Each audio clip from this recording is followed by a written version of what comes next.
Урматтуу биздин Москва шаарындагы жалпы мекендештер, эгер сиздер көптөгөн ийгиликтерге жетишип акча тапкыңыздар келсе, өзүңүзгө ишенсеңиз, сиздерге ыңгайлуу жаңы компанияга 16 жаштан жогорку мекендештерибизди жумушка чакырабыз. Акчасы өзүңүздүн жөндөмүңүзгө жараша төлөнөт жана кепилдик берилет. Толугураак маалымат алуу үчүн +7 925 217 2526 Нурсултан Талайбековго кайрылсаңыздар болот.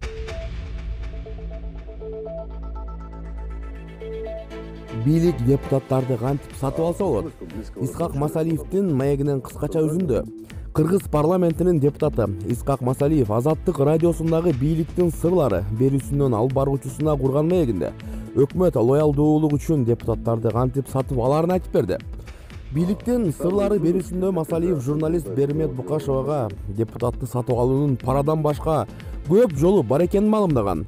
Ар кандай жол менен сатып алса болот. Жакын тууган адамын жумушка орноштуруу, эгер депутаттын ишканасы бар болсо, ишканасына шарт түзүп берүү же ага карата жазалоочу чараларды колдонбоо, дейт Масалиев.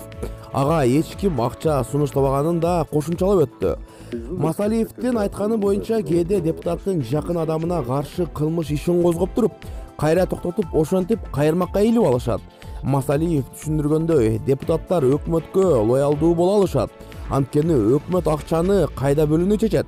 Депутат каржы министринен мектептин ремонтуна акча сураса, министр карап туруп, кечке уруша берген Масалиевке бергенден көрө, бизге дайыма колдоо көрсөткөн мына ушуга бергеним оң, деп айтат.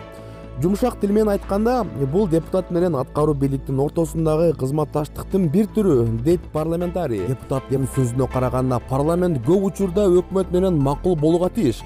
Анткени бул депутаттардын өзүн сактоо инстинкти болуп калган. Себеби 2010 жылдан бери депутаттарга каршы кылмыш иштерин көбүрөөк козгоп башташкан. Тилекке каршы УКМКга караштуу коррупцияга каршы күрөшүү кызматы менен прокуратуранын кызматкерлери бийликтин колунда курал болуп калды.